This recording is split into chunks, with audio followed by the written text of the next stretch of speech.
आज की तारीख है 27/7/2021। प्रातः मुरली ओम शांति बाप दादा मधुबन। आज बाबा कहते हैं, मीठे बच्चे योग बल से ही आत्मा की कट निकलेगी। बाबा कहते हैं, मीठे बच्चे योग बल से ही आत्मा की कट निकलेगी। इसलिए योग में कभी भी गफलत नहीं करो। आज का प्रश्न है, बाप ने बच्चों को बेहद का वर्षा लेने की कौन सी युक्ति बताई जिसमें माया चारों तरफ विघ्न डालती है। आज का उत्तर है, बाबा बोले, बाबा ने युक्ति बताई, बच्चे तुम ब्रह्मा कुमार कुमारियाँ एक बाप के बच्चे आपस में भाई बहन हो। तुम कभी क्रिमिनल साल्ट नहीं कर सकते। माने क्रिमिनल माने अपनी दृष्टि को गलत नहीं बना सकते हैं। भाई बहन बेकार में नहीं जा सकते। तुम्हें शिव बाबा की मत पर चलकर बेहद का वर्षा लेना है, परंतु माया कम नहीं है। चारों तरफ इसमें ही विघ्न डालती रहती है। हम भाई बहन हैं, एक बाप से वर्षा लेते हैं, यह भूल जाते हैं। आज का गीत है, तुम्हें पाके हमने जहाँ पा लिया और जहाँ तो जहाँ आसमां पा लिया। ओम शांति ओम शांति गीत का एक अक्षर ही काफ़ी है। बच्चे जानते हैं बेहद के बाप से बेहद का वर्षा मिलता है और कल्प कल्प मिलता है। यह भी बच्चे जानते हैं कि बेहद का वर्षा बरोबर भारत को मिला था, अब वह नहीं है, फिर से मिल रहा है। देखते हो, अभी तो स्वर्ग का वर्षा नहीं है, रावण द्वारा नरक का श्राप मिल रहा है। श्राप से मनुष्य दुखी होते हैं, वर अर्थात वर्षे से सुखी होते हैं। अब ब्राह्मण बच्चे जानते हैं, वह है बेहद का निराकार बाप और प्रजापिता ब्रह्मा है। बेहद का साकार बाप, बेहद के साकार बाप प्रजापिता ब्रह्मा बगैर कोई होता नहीं। बल गांधी को बापूजी कहते थे, परंतु कैदे सिर सारे मनुष्य सृष्टि का तो वह बापू जी हो ना सके। सारी निराकारी वर्ड का बापू जी है शिव। अभी तुम बच्चे जानते हो, हम शिव बाबा के बने हैं। शिव बाबा ने आकर हमको अपना बनाया है वर्षा देने के लिए। मधुबन आते हैं किसके लिए? शिव बाबा से मिलने के लिए, परंतु वह निराकार है। सिर्फ शिव बाबा कहने से समझेंगे नहीं, इसलिए कहा जाता है बाप दादा। शिव बाबा और ब्रह्मा दादा। दादे का नाम अलग है, बाप का नाम अलग है। वह निराकार सबका बाप भी है, सबका दादा भी है। सब बच्चों का बाप दादा से वर्षा मिलता है जरूर। बेहद के बाप से सबको वर्षा मिलता है।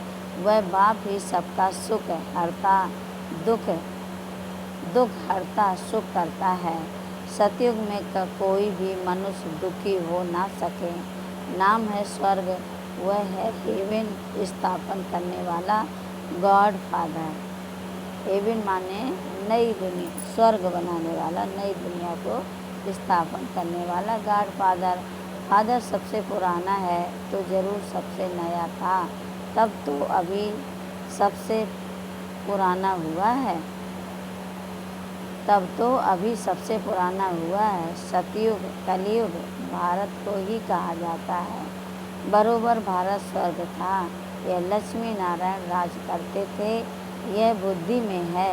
अभी तुम लक्ष्मी नारायण के मंदिर में जाएंगे तो झट बुद्धि में आएगा कि इन्हों को यह वर्षा कैसे मिला, यह पूज्य कैसे बने, कब राज किया, किस द्वारा राज पाया, यह सारा बुद्धि में आएगा।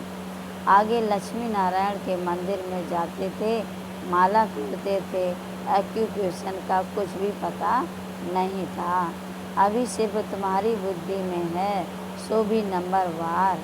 तुम अभी लक्ष्मी नारायण के मंदिर में जाकर खड़े होंगे तो हर्षित होंगे। बुद्धि में है, इन्होंने यह प्रारब्ध कैसे पाई थी? संगम युग पर ही पाई, क्योंकि संगम पर ही पुरानी दुनिया बदलने वाली है। संगम पर ही बाप ने आकर राजयोग सिखाया था। यह भी जानते हो, बहुत जन्मों के अंत के जन्म में बरोबर यह ब्रह्मा था। ब्रह्मा द्वारा विष्णुपुरी की स्थापना होती है। यह लक्ष्मी नारायण ही अगले जन्म में बरोबर ब्रह्मा सरस्वती थे। ब्रह्मा के साथ ब्राह्मण ब्रह्मणियाँ भी होंगे। सतयुग में लक्ष्मी नारायण की राजधानी थी ना, जरूर प्रजापिता भी होगा। तुम जानते हो, हम पुरुषार्थ कर रहे हैं। जिन्होंने कल्प पहले पुरुषार्थ किया है वह हम साक्षी हो देखते हैं। एक होता है राजाई घराना, दूसरा होता है प्रजा घराना। उसमें भी कोई बहुत साहूकार होते हैं, कोई कम। राजाओं में भी कोई बहुत साहूकार, कोई कम साहूकार होते हैं। तुम लक्ष्मी नारायण के मंदिर में किसको भी समझा सकते हो कि इन्होंने यह राज्य कैसे पाया। अब फिर से वही अपना राज्य भाग ले रहे हैं। राजधानी स्थापन हो रही है। कितना सहज है। अम्बा कौन है यह भी नहीं जानते। तुम कहेंगे यह तो जगत अम्बा है। कल्प पहले भी जगत अम्बा जगत पिता थे। उन्हों के बच्चे अब थे। संगम पर बाबा राजयोग सिखा रहे हैं। जगत अम्बा के बच्चे भी ढेर हैं, परंतु इतने सभी को तो बिठा नहीं सकते। बाबा कहते हैं, अभी तुमको ज्ञान का तीसरा नेत्र मिला है। बाप ज्ञान का सागर है, तो जरूर बच्चों को ज्ञान ही देंगे। उनको ना मनुष्य ना देवता कहा जाता है, उनको परमात्मा ही कहा जाता है। तुम कोई के भी मंदिर में जाओ तो उनकी बायोग्राफी बता सकते हो। राम के लिए भी तुम समझा सकते हो। चंद्रवंशी घराना अभी स्थापन हो रहा है। ब्रह्मा द्वारा ब्राह्मणों का भी धर्म स्थापन होता है। ब्रह्मा का नाम कितना वाला है। ब्रह्मा द्वारा बाप ब्राह्मणों को रचते हैं। तुम ब्रह्मा कुमारियाँ होने से जानते हो, हम एक बाप के बच्चे आपस में भाई बहन हैं। फिर हम क्रिमिनल साल्ट कर नहीं सकते। भाई बहन बेकार में जा नहीं सकते। बाप ने यह युक्ति रची है ड्रामा अनुसार। तुम भी ब्रह्मा कुमार, हम भी ब्रह्मा कुमारी। वास्तव में सारी दुनिया बीके है, परंतु जानते नहीं हैं। हम शिव बाबा की मत से बेहद का वर्षा ले रहे हैं। माया भी कम नहीं है, चारों तरफ विघ्न डालती रहती है। हम भाई बहन हैं, एक बाप से वर्षा लेते हैं, यह भूल जाते हैं। यह तो अच्छी रीत समझाते हो। सतयुग में एक ही धर्म रहता है, बाकी सब धर्म खत्म हो जाने हैं। यह भी बच्चे जानते हैं। यह कोई नई बात नहीं है। हर 5000 वर्ष बाद यह चक्र फिरता है। तिथि तारीख भी लिखी हुई है, यह भी बुद्धि में रहना चाहिए। हम शिव बाबा से इस युक्ति से वर्षा लेते हैं। लक्ष्य तो मिला हुआ है ना। बाप को याद कर बाप से वर्षा लेना है। याद अर्थात योग बल से ही कट निकलेगी। इससे कोई गफलत ना हो। इसलिए मुरलियाँ मिलती हैं। निश्चय बुद्धि पक्का है तो बल कहाँ भी चला जाए। समझो, मुरली नहीं मिलती तो भी बुद्धि में तो है ना। हम बाबा का बन गया। बाबा ने समझाया है तुम्हारी आत्मा तमो प्रधान बनी है। अब तुम बाप को याद करो तो तमो प्रधान से सतो प्रधान बनेंगे। यह महामंत्र एक बाप ही सब बतलाते हैं और कोई बतला ना सके। बाप भी कहते हैं मीठे मीठे बच्चे, याद के बल से ही तुमको तमो प्रधान से सतो प्रधान बनना है। यह अक्षर है परंतु इसकी बुद्धि में नहीं आता है। अब तुम समझते हो। बरोबर कल्प पहले भी बाबा ने यह अक्षर कहा था कि देह के सब धर्मों को छोड़ अपने को आत्मा समझो। यह सब देह के धर्म यह सब देह के धर्म हैं। सबका बाप एक ही है। सब आत्माएं उस एक बाप को पुकारते हैं। वो भी गॉड को याद करते हैं। कहते हैं ओ गॉड फादर रहम करो, इन मनुष्यों की क्रोधी बुद्धियों को पलटाओ तो यह आपस में लड़े नहीं। याद तो बाप को ही करेंगे ना, और कोई याद नहीं करते। शिव बाबा को ही पुकारते हैं कि आकर पतितों को पावन बनाओ। पावन बनेंगे फिर तो छी रावण की दुनिया में रह नहीं सकेंगे। जरूर नई दुनिया चाहिए। कलयुग से बदलकर सतयुग तो होगा ही ना, परंतु इतना भी नहीं समझते हैं। एक डॉक्टर आया था, कहता था कलयुग तो कलयुग ही चलेगा, कलयुग तो कलयुग ही चलेगा। अरे सदैव कलयुग ही कैसे चलेगा? कलयुग कोई अच्छा है क्या? समझते थोड़ी ही है। सिर्फ भावना है। औरों को ले आते हैं, उनको तीर नहीं लगता, और कोई आने वाले को तीर लग जाए तो भी कुछ ना कुछ दलाली मिल जाएगी। हम स्वर्ग में जाएंगे। बाप से थोड़ा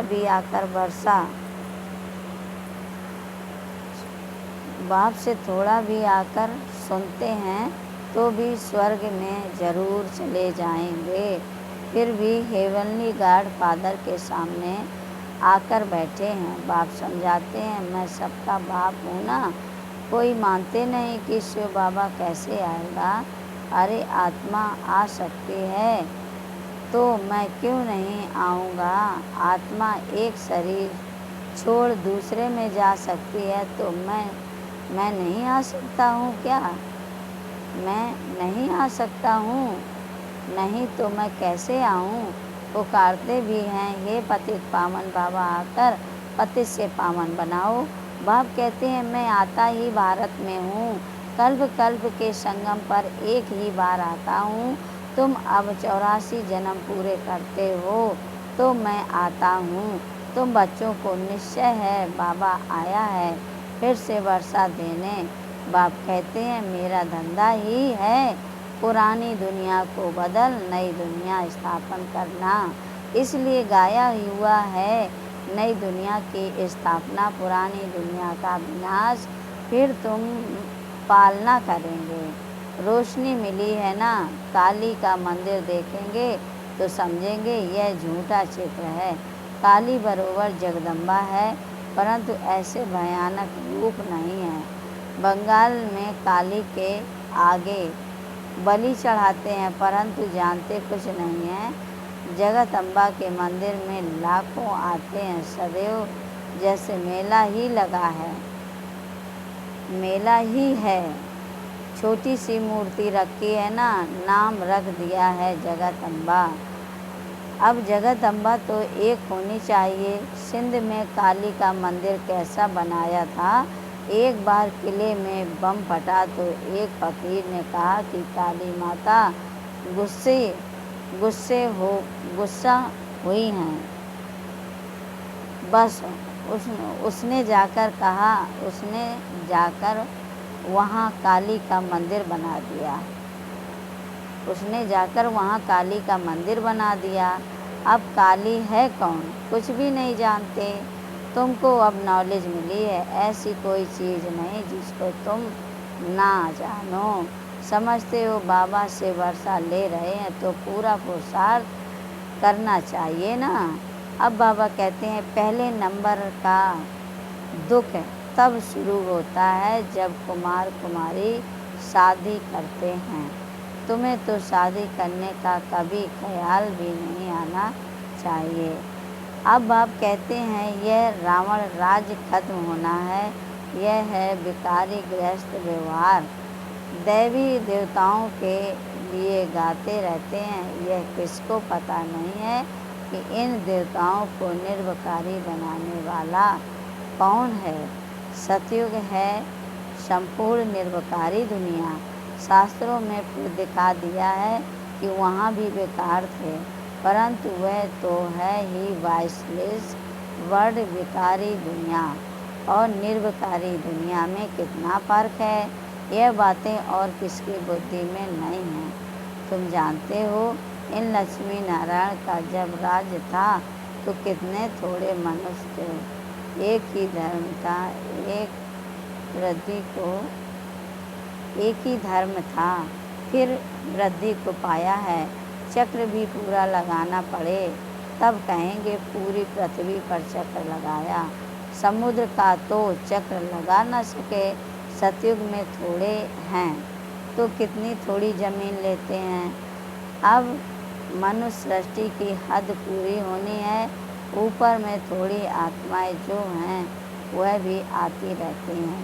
मनुष्य बढ़ते ही रहते हैं, जब वहाँ से भी आत्माएं आना पूरी हो जाएंगी तुम कर्मातीत अवस्था को पाएंगे। फिर आत्माओं को शरीर छोड़ कर जाना है, शरीर छोड़कर जाना है। उनका आना तुम्हारा जाना होगा। थोड़े थोड़े आते रहते हैं, समझ की बात है ना। हम पहले पहले जाकर वहाँ रहेंगे, हमारे होते कोई रहना नहीं चाहिए, हमारे होते कोई रहना नहीं चाहिए। यह विस्तार की बातें हैं। बच्चों को फिर भी बाप कहते हैं अच्छा अपने प्यारे बाबुल को याद करो, तुमको फ़ायदा है बाप को याद करने में। यह हिस्ट्री ज्योग्राफी तो मनुष्य बहुत पढ़ते हैं, बहुत दूर दूर जाते हैं, मून में भी जाते हैं, चंद्रमा। यह है साइंस का घमंड। अति में जाते हैं, मून में कुछ खड़ा थोड़ी ही है।